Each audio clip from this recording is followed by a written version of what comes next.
Okay, so we are moving into the top 10. So I said one more song from Revolver, but it's not true because we've got one more song from Revolver. At number 10, a song which I've always loved, and it's She Said, She Said, John's song at the end of side 1.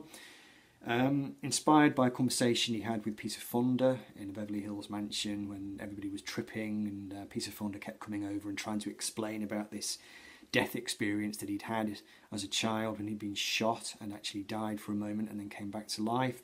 John was disturbed by that, and he wrote this song, She Said, She Said, which is full of churning angst, really, very angsty kind of sound. The arrangement and the way the music's put together, it's really unpredictable, rhythmically unpredictable. Ringo's drumming is amazing in it, and it has that very kind of harsh metallic sound which characterises a lot of the music on Revolver. And Paul largely absent from the song, I think, thanks to an argument in the studio. I'm not quite sure what happened there, but a great way to end side 1. Complete contrast to the next song at the start of side 2, Good Day Sunshine, obviously, but yeah, wonderful. Okay, number 9, we're going to go with the first song from this album, which was not really an album, it was an EP with some extra tracks thrown in. Magical Mystery Tour, and not the last time this will feature, but this is a song which really, I was introduced to this song shortly before I saw McCartney live back in 1990. My friend David Chandler played it for me on the morning of the show, and Paul ended up doing it in the show, and it was done on a kind of levitating psychedelic piano, and that always stuck in my mind. Fool on the Hill. Just one of Paul's most divine tunes, just wonderfully done. Unpredictable chord changes. Tune and the melody don't quite go where you expect them to in the chorus. It doesn't lift into a commercial chorus in the way that you might expect, but it just shows how, I think it shows how original Paul was and how he was able to do the unexpected but make it sound natural. And I love the lyric. It's one of his more introverted works, really, a bit like Fixing a Hole. Not necessarily characteristic of Paul's lyrical style generally, but I've always loved it. Really great song, Fool on the Hill, and that goes to number 9. So then, complete contrast, we're going to go back again to A Hard Day's Night. Now this song goes back to my childhood, really. I had a record, it was an EP, Pinky and Perky, singing the Beatles.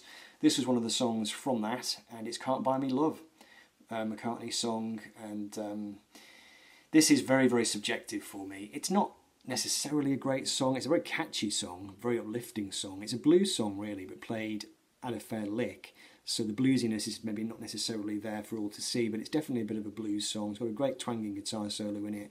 I love the lyric, it's very snappy, it's just very upbeat, got a real spring in its tail, and I couldn't leave it out of the top 10 for nostalgia reasons. And while we're about it, let's do number 7 for a very similar reason. And for this one, we need to go to back to Past Masters again, and it's She Loves You. And that was also on the Pinky and Perky disc that I had. And this one, I heard this in a supermarket a while ago. And you know, often when you go into a supermarket and you hear some music playing, even if it's music that you like, you sometimes come away liking it a bit less because you've heard it over the supermarket tannoy, and it almost ruins it.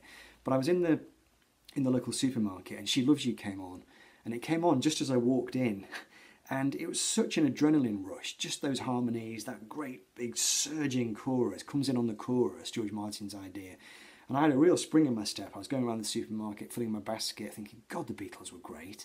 I'm trying to imagine just how great and exciting that song must have sounded back in 1963 in the context of what was going on at the time, all the crap music that was in the charts. Just this absolute surge, this adrenaline rush of music, just really intense and kind of a sugar rush in a way, but very clever little song. Obviously it's in the third person. She said to him, he said to her. Really clever. I think it showed McCartney and Lennon at a very early stage of their career, showing that they had a true original voice, really, coming from the north of England with their own little take on things.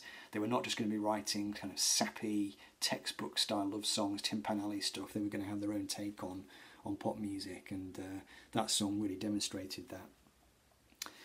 Okay, we're close to the top 5. At number 6, quite surprised this didn't make the top 5, because this is a song which I've always totally loved. I think it's one that McCartney fans love, but people who are not that into McCartney probably would dismiss it completely.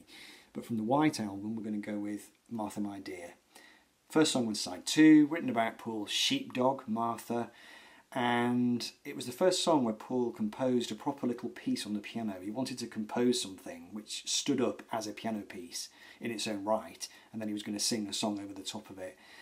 Absolutely perfect piano playing, quite staccato, wonderfully arranged on the keyboard. I mean, considering he didn't really have that many lessons, he clearly must have picked up something from his piano teacher, although most of it was just a natural gift, I guess. But I love the horn arrangement on it, or the brass arrangement. It's just so uplifting somehow. It's so sweet and so innocent, and it really evokes that era. Number 5 could have come number 1.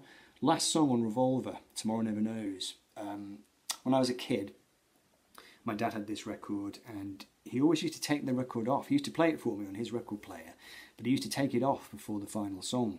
And he always used to say, "Oh no, I don't like this song," and he would take it off. And I would beg him to play it for me. When he finally did, I don't think I kind of liked it or disliked it. I was just totally mesmerised by it. I mean, the production, the sound, all those weird seagull sounds. It was McCartney, McCartney doing tape loops, essentially, just recordings of him laughing and different instruments going on. Very, very ahead of its time, incredibly influential. Years later, I had a really good hi-fi system, one of the first proper hi-fi systems I had, and I played that song really loud through there, and it just blew the top of my head off. I thought, my God, that sounds so contemporary. I mean, given it was 1966, only 3 years after things like Love Me Do, and the Beatles were doing this already, pointing the way forward, you know, the birth of Acid House, the Chemical Brothers, 30 years in the future, and here they were doing it. A landmark recording, had to be in there, top 5 definitely. Tomorrow Never Knows, just absolutely masterful. Okay, so number 4, we're going to go back to Magical Mystery Tour again. And this is a song, again, which always cheers me up. Never really fails to lift my spirits. It's Paul's song Penny Lane, which again is one of those ones which, it seems to sum up a whole era, really. It sort of almost looks at the world of the 60s through rose-tinted glasses, I think, and that's not necessarily a bad thing. It's that warm glow of nostalgia. I went to Liverpool recently and we drove down Penny Lane, and the song kept coming into my head, and we saw the barber shop, and we saw the shelter in the middle of the roundabout, and there's something about the song which just evokes the spirit of the summer of love in a kind of intangible way. But it's interesting that he sets it in Liverpool rather than London. So he takes Liverpool as, you know, obviously the place where he came from, and he sets it in this wonderful scene, you know, blue suburban skies, and you just get this feeling of love and peace and serenity. And I think what McCartney was great at doing was capturing that sense of life going on day by day, just, you know, the unfolding stories that go with people's lives, and trying to capture that and set that to music. Something I think that John sneered at a little bit, those kind of third-person narrative songs, but Paul was so good at them. And this song is so uplifting. It's got the Bach trumpet in it, the little piccolo, is it a trumpet or a piccolo flute? High-pitched instrument anyway that Paul had seen on TV being played in a Brandenburg concerto, and he asked George Martin if they could get the guy in to do the solo, and it just really makes the song, really. Okay, so now we're going to go to the first and the only song from the Beatles' second album, With the Beatles.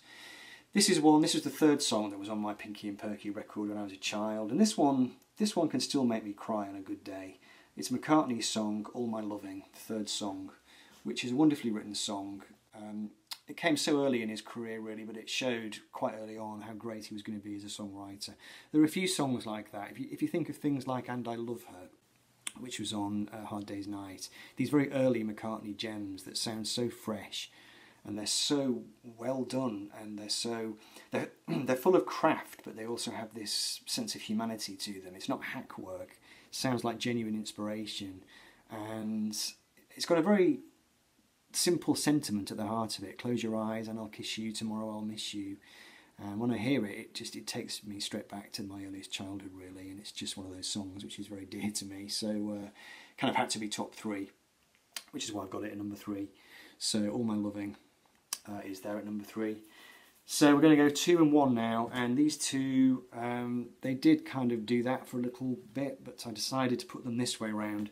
So for number 2, we're going to go to Magical Mystery Tour, and can you guess?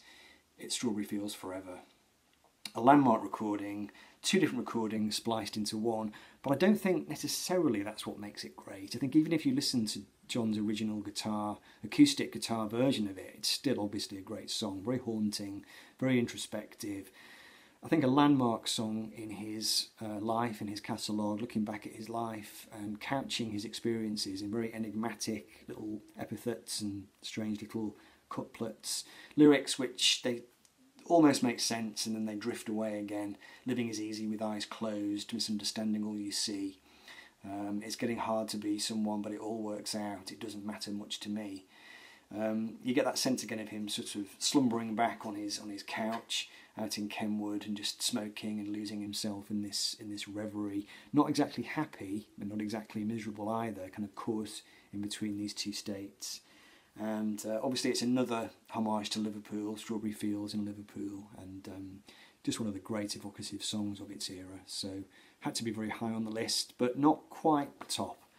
And this song I almost, strangely enough, didn't put in the list at all, on the grounds that I kind of think you have to hear it on the album, really. So obviously, number one, I'm going to go with A Day in the Life.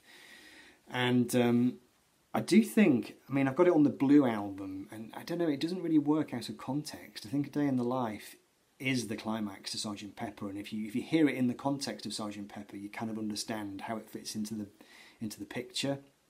And it's just such a monumental song. I mean, it was a collaboration between John and Paul, almost an accidental collaboration in a way. John had this song, Paul had this song, they wedged them together. They got a huge orchestra to play random stuff in between.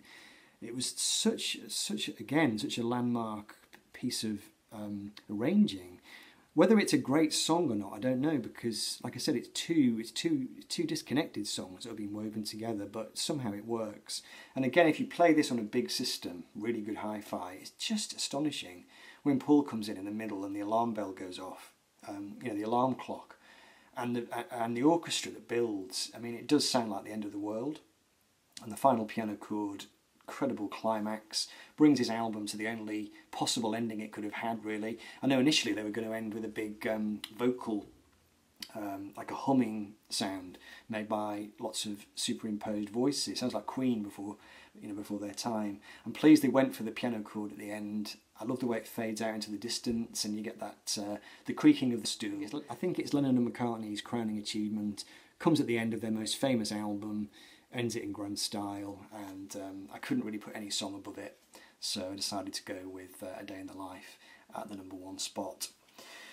So there we go, that is my list of the 30 favourite Beatles songs. Now then, George only got one song. There's loads of George songs which I really love. I love Taxman. Quite surprised that Something and Here Comes the Sun didn't come in.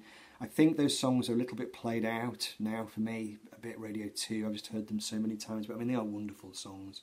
I Want to Tell You by George, I love that one too, and Love You Too from Revolver. So George only got one. So in terms of collaborative songs between John and Paul, I think I counted three. 3 songs where it's broadly speaking known that John and Paul worked on them together. And then what's left, John and Paul. John's songs, there were 11 in my list, and Paul got 15. So Paul came out slightly ahead, and I'm afraid Ringo didn't get any. I do quite like Octopus's Garden, but on this particular occasion, Ringo did not make the list. So I missed out loads of songs. I missed out so many great ones, And I Love Her, Hard Day's Night. I mean, the list goes on. So, but I thought I would confine myself to 30. Anyway, so I hope you enjoyed that video. Leave some comments, and I'll see you soon. Take care. Bye.